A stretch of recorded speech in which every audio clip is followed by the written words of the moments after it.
La différence entre l'âme et l'esprit est très claire et définie. L'esprit est l'organe de la connaissance spirituelle. Et la connaissance spirituelle est très différente de la connaissance naturelle ou psychique.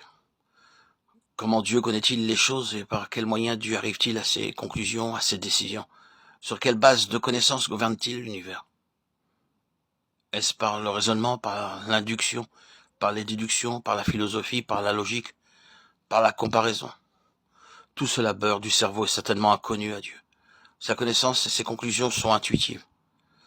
L'intuition est cette faculté de l'intelligence spirituelle par laquelle agissent tous les êtres spirituels. Les anges servent selon la volonté de Dieu, par un discernement spirituel de cette volonté, et non par une conviction discutée et raisonnée. La différence entre ces deux moyens d'action est prouvée par tout le monument de l'accomplissement spirituel.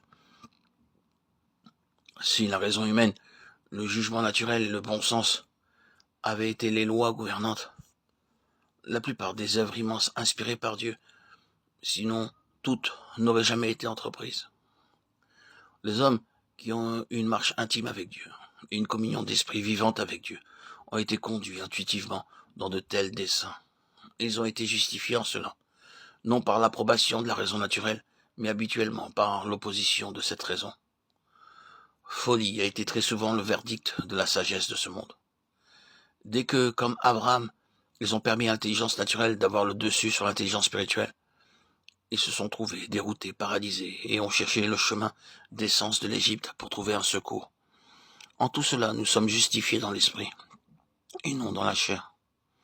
L'esprit et l'âme agissent séparément, et les deux sont constamment en conflit et en contradiction, à moins que l'intelligence spirituelle n'ait établi son ascendance complète sur l'intelligence naturelle.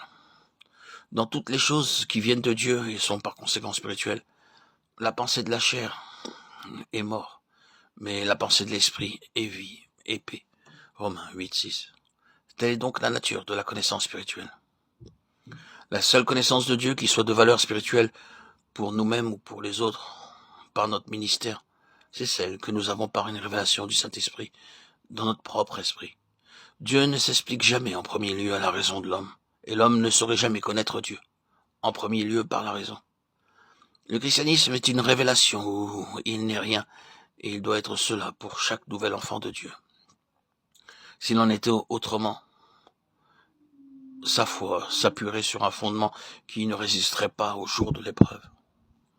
La foi chrétienne, acceptée comme une religion, une philosophie, ou comme un système de vérité, ou une doctrine morale, une éthique, peut apporter le stimulant temporaire d'un grand idéal, mais ne produira pas la régénération de la vie, ni la nouvelle naissance de l'esprit. Il y a des multitudes de tels chrétiens dans le monde aujourd'hui, mais leur efficacité spirituelle est nulle.